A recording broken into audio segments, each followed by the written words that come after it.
Dun dun dun dun. Hello, everybody, and welcome back to the Geeky Pup Show. Today, for what? For X-Men 97, Episode 9. Tolerance is Extinction, Part 2. And joining me, as always, is... Oh, look, it's Froggy. Hi! I'm alive! But are you a frog? I'm a mutant. Yes. Down with the stinking humans! Which is our theme for today. So this is part 2 out of 3 for this season finale. We had some pretty big cliffhangers last time. Xavier is back. The Earth was turned off by Magneto. Yeah, he's kind of ugly. And yeah, that's right. I love how this episode starts out with Bob Ross just painting the trees. Pretty happy little accidents. yes. He's happy, but tolerance is extinction. So his happy accidents is extinction. But yeah, excuse the bad quality of some of these images. I actually had to take screen grabs from my phone off my PC because I can't do it anymore from my PC anymore because they block it now. And nobody else had this, but I like this. The whole team is together. I love that Rogue's wearing Gambit's jacket. That is just awesome. And yeah, so basically this starts off with them kind of trying to figure out how to basically stop Sebastian or Bastion as it's called, and Forge and Beast kind of go the ideas as far as using the collars, they negate the powers. After this, we kind of get Cyclops talks with Xavier, and Xavier says, it was never my goal for you to stay here. You graduated a long time ago. You're supposed to leave, have your own life. And they kind of go back and forth, but then Jean kind of after Scott walks out like a little kid, temper tantrum, Jean kind of talks some sense into him and stuff. I like that. There's still some drama because Xavier pretty much abandoned them. He left them and left them in the hands of Magneto, and Scott is never like that. Scott's always been a leader, and I kind of feel like he kind of felt snubbed. You're overpassing me, and you're giving it to Magneto, our worst enemy. And because it's messy, he blames Charles Xavier. Senator Kelly, who's now President Kelly, is not liking this. Magneto is shown. He's got his costume. He's putting his helmet on. Looking magnificent with his radiant hair. Rebuilds Asteroid M out of the freaking ground, dude. Out of the water. I love it. Out of the boats, out of the ocean. And ends up going over to Xavier's house and say, "Hey, guys, you want to play?" Hey. You know what sucked? Genosha. That's yeah. So I turned off the Earth. Wait, what's that, Xavier? Oh, you want me to turn it back on?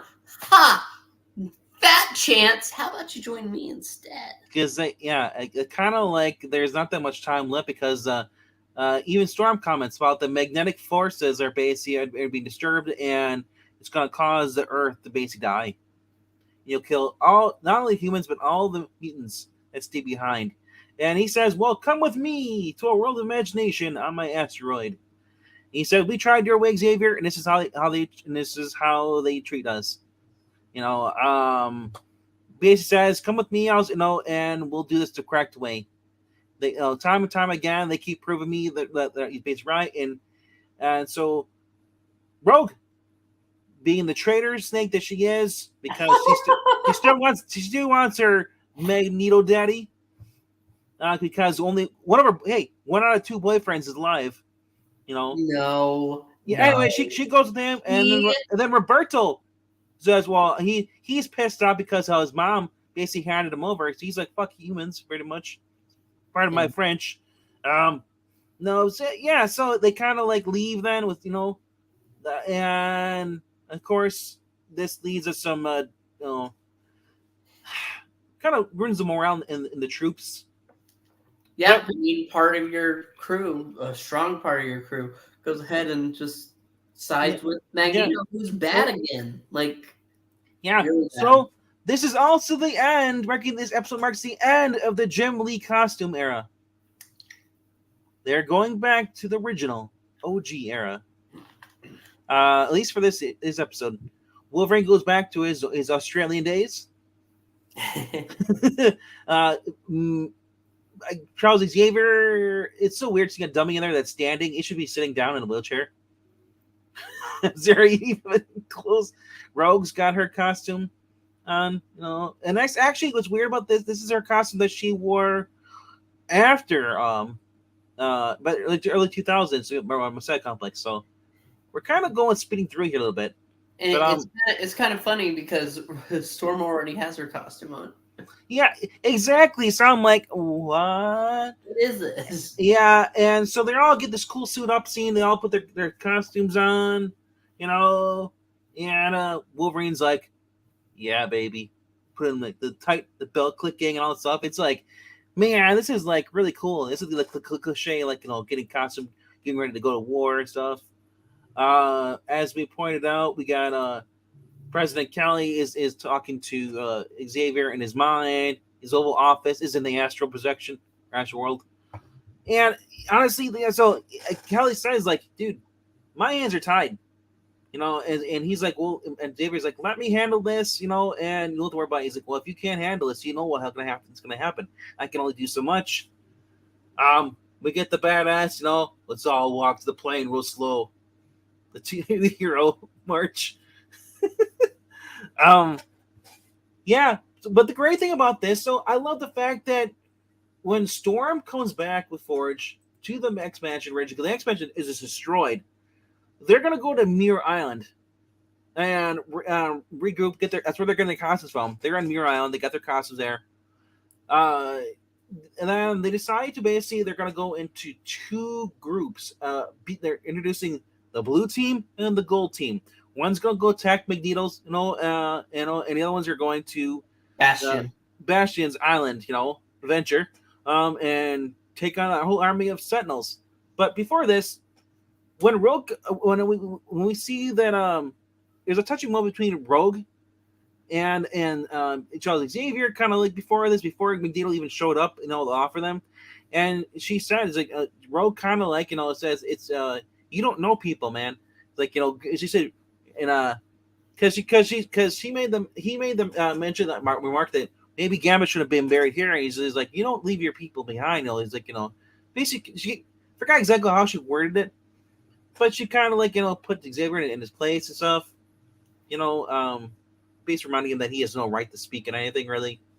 The other thing is that we get to see Storm comes back with Forge. And Storm basically goes over to Jean, and they kind of hug, and I love how their little like bonding moments in this whole episode. Because they're basically like spiritual sisters at this point. Pretty much. Also, Beast and Forge getting to see each other within almost a year, and I love it. I love it because like Captain Morgan post stuff, but Forge on his leg, he's like, it's a prosthetic. It's like a robotic thing. And Beast says like, oh, I'm amazed that it didn't get shut off by the EMP and all that stuff. He's like, well, it's old tech and stuff. And that's what got them kind of talking about doing the collar and redoing it. And they were gonna use that to basically take away his powers, but of course Storm overheard this and basically gave the hell you ain't, bitch. Basically looked to her new boyfriend Forge. And they both chickened out.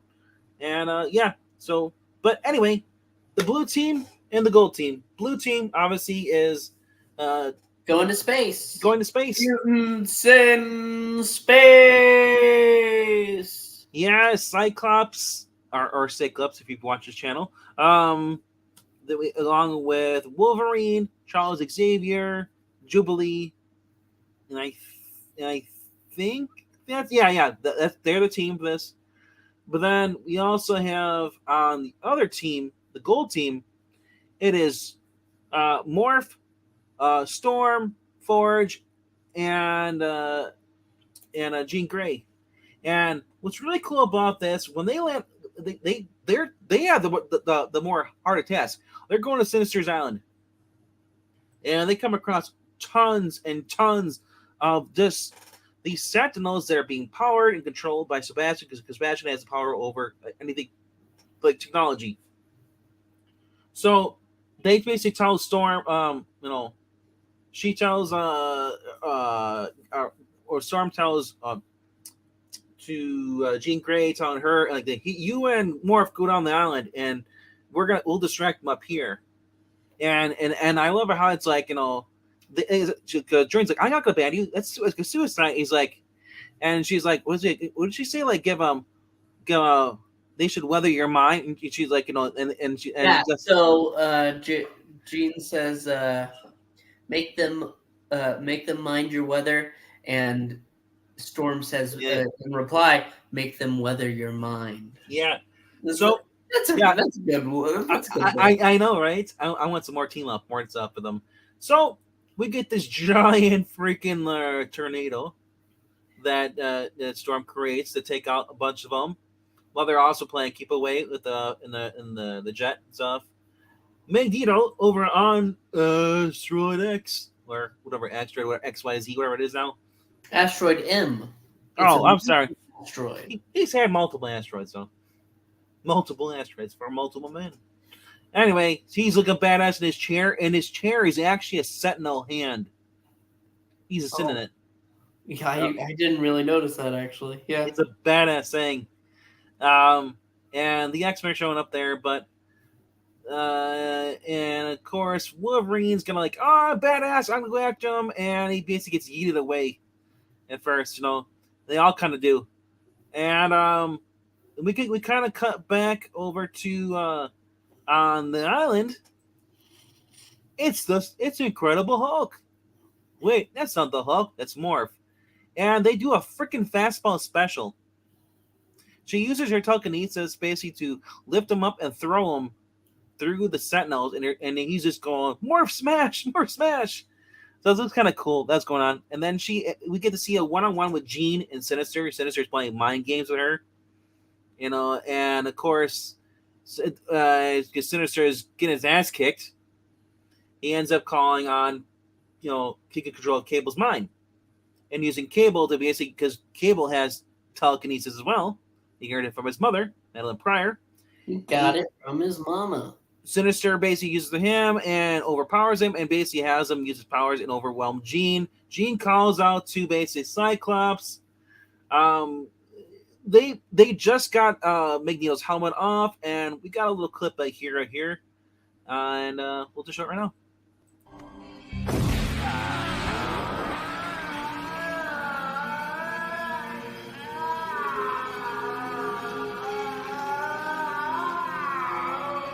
Oh, damn!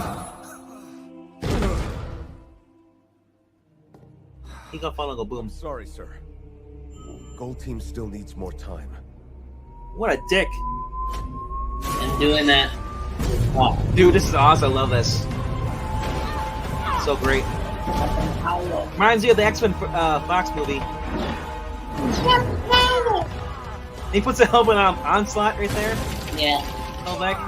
Oh, Charles. Now you have finally found the metal to do what is necessary. I was like, dude, this is crazy. I'm like, what's going to happen next? It's just... Wow. And we get this. Oh, man. Dab. Dude, like, that's anime, straight up. Anime deaths. Like, oh, my gosh. It's brutal. Been in a lot of wars, bub. The brave always die first. Logan, finally, this feud is over. Yeah, this was nuts. I've been waiting for this. It's gonna be rough. No, stop! Yes, in the 90s X-Men, Magneto ripped the adamantium out of his body.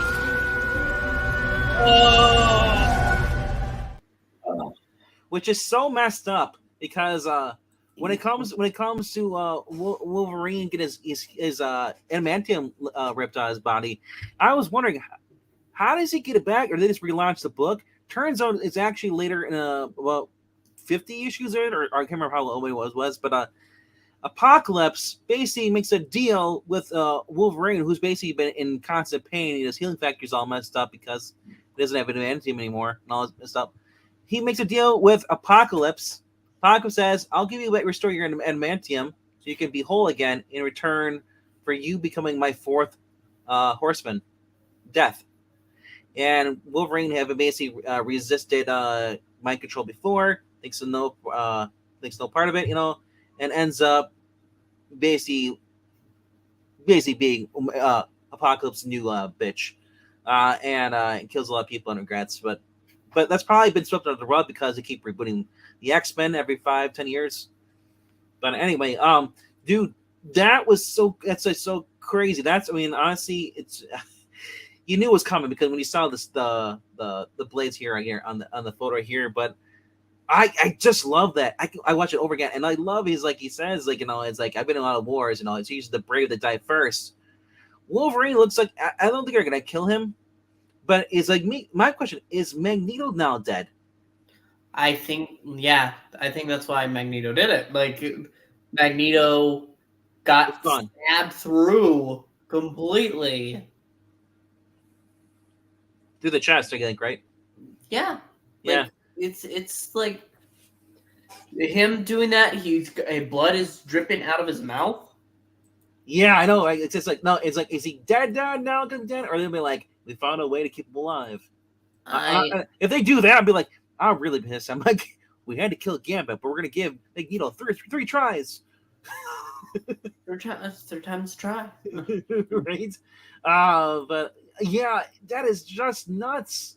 And of course, you saw how Scott betrayed him. Like, I knew that was going to happen. It's not him trying to betray. It's him trying to buy Jean more time. Yeah, because the whole thing is that if they stop Magneto, that will cause his control over the the many forces, and it'll allow mankind to restore their power, electricity.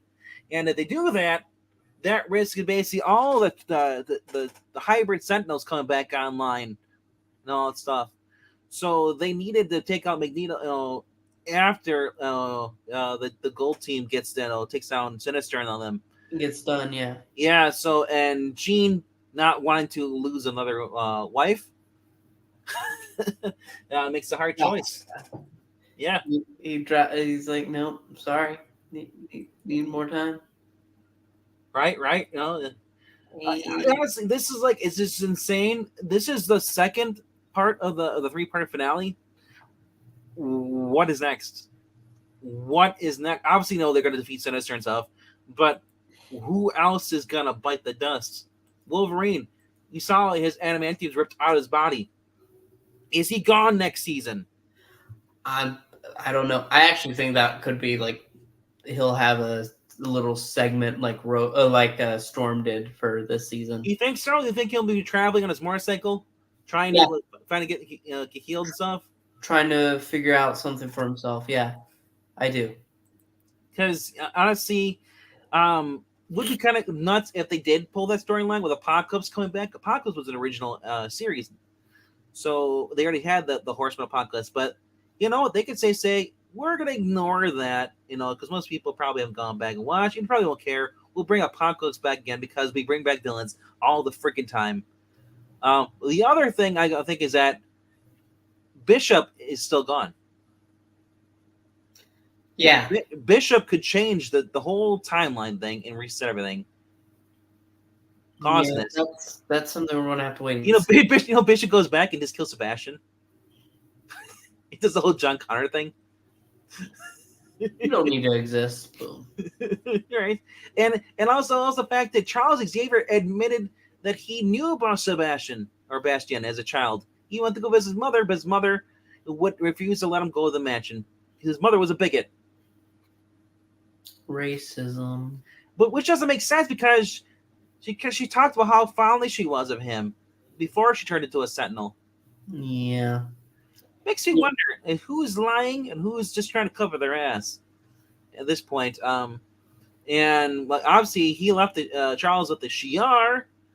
That's going to cause possibly some waves in the future. Just trying to think. We still haven't seen Nimrod. Nimrod is is one of the Sentinels from the future. That they basically that was going after Cable and Bishop. They're like the new Sentinels. But anyway, so I'm looking forward to the next episode. It's probably gonna be like totally nuts. How many times do I have to keep saying it? This show is ridiculously good. If you are not watching this show, what are you doing? What are you doing? What's so much more important that you're not getting X-Men 97 of you?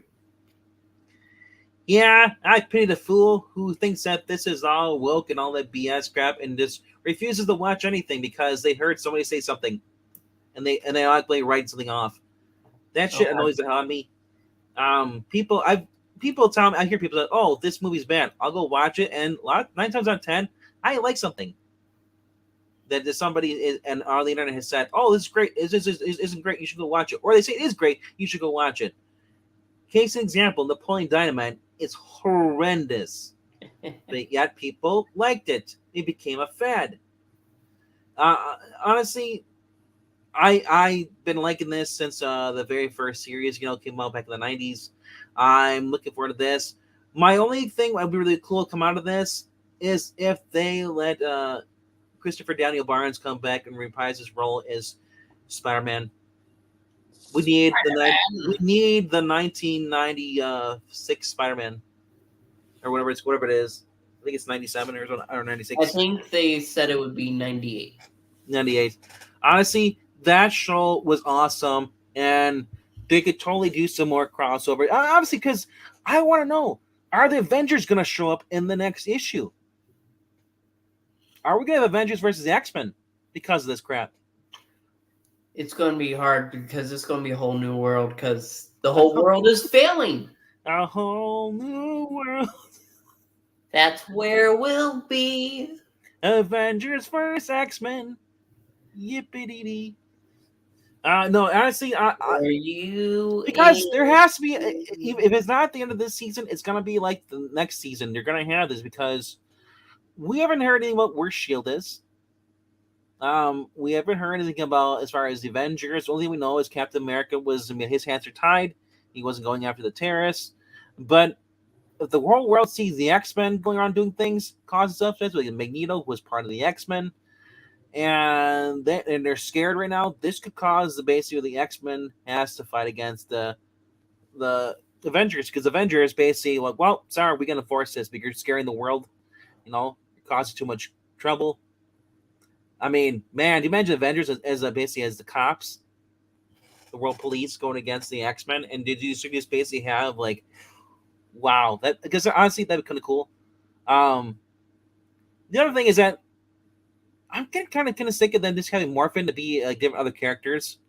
I would rather just have those other characters come in, or whatever it is to be. I understand what you're saying. At the same time, I understand why it's easier to just have Morph go ahead. Yeah, it's a cop out to me sometimes. Yeah. Because I'm like, can you imagine the Hulk would just take apart all those Sentinels? He wouldn't.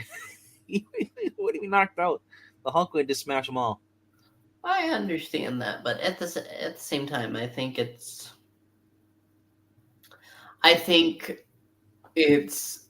not a. There's no reason to go ahead and bring in those characters, at least at this point. Eventually, yeah, maybe, but not right now. I mean, Magneto having the world on basically controlling it, and Even with that, that's a world class Marvel shaking event. The fact that wouldn't just be affect the whole Marvel universe, and the fact that I want to see some more villains popping up, but honestly, a Sabretooth going to be coming back. I forgot to mention that Sabretooth was given an adamantium skeleton by Apocalypse, and he was forced to fight against Wolverine. Wolverine kicks Sabretooth's ass, and then what's his name? Apocalypse rips basically the adamantium from Sabretooth's body and gives it to Wolverine.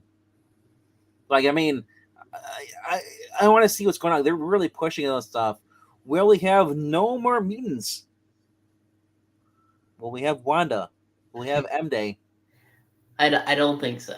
I think you're going a little farther. But yeah, no, this is a great episode for a great series. We're very happy with it, and we hope you're enjoying it too. If you're not watching it, you're insane. Please go do it. It's your homework. Like, comment, and subscribe. It does help out the channel. We will be back next week with the season finale of X-Men 97.